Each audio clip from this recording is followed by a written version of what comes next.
I would like to answer a couple of questions which have come up recently in light of the book The Great Controversy, published by Advent Books. So, there's been some confusion. Let's use the word confusion. That helps to describe things in a nicer, warmer fashion. There's been some confusion out there of what edition of The Great Controversy is this.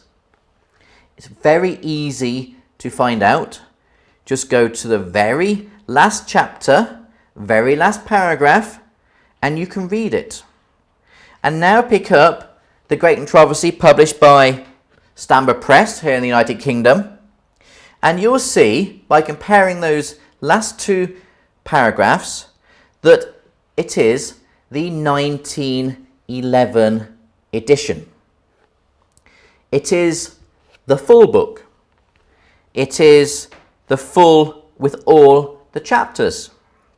It even has the appendix in it.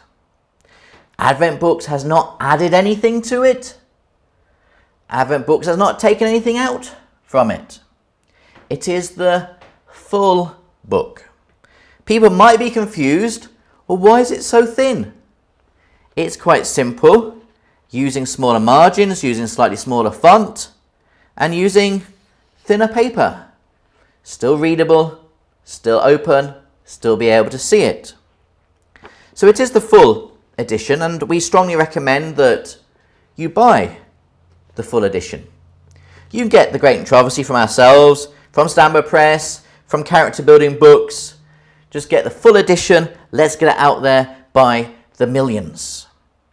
Another question came to light is, what about the copyright? That's a good question. The Great Controversy was copyrighted by Ellen White in 1911, or specifically for this edition. And under copyright law, 50 years after the author's death, the copyright, it goes into public domain, which is a great blessing, which means that publishers like Advent Books can publish this book at a very economical price.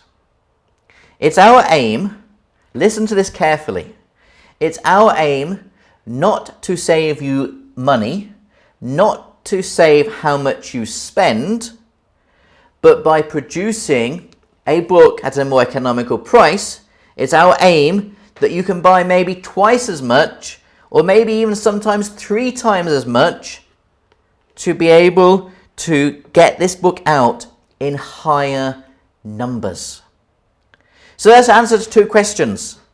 It's the full Great Controversy. The copyright is not applicable. But one other thought you may have. What about the address inside? It's the address of Advent Books, like all publishers would do. But maybe you want to add inside maybe a little sticker or maybe a little stamp saying sponsored by maybe your local church. Because sometimes it's nice if you've given this book out a mile away from your church, and it's nice for somebody to be able to say, that's a good book. Let me see where it is. Let me look at the address. Oh, it's a mile down the road. So they can look on the internet, pick up the phone, knock on the door, or even attend the church. So there's advantages of adding your own address in those scenarios. My brothers and sisters, time is short. Let's get the truth out there like the leaves of autumn. May God richly bless each one of you today. Amen.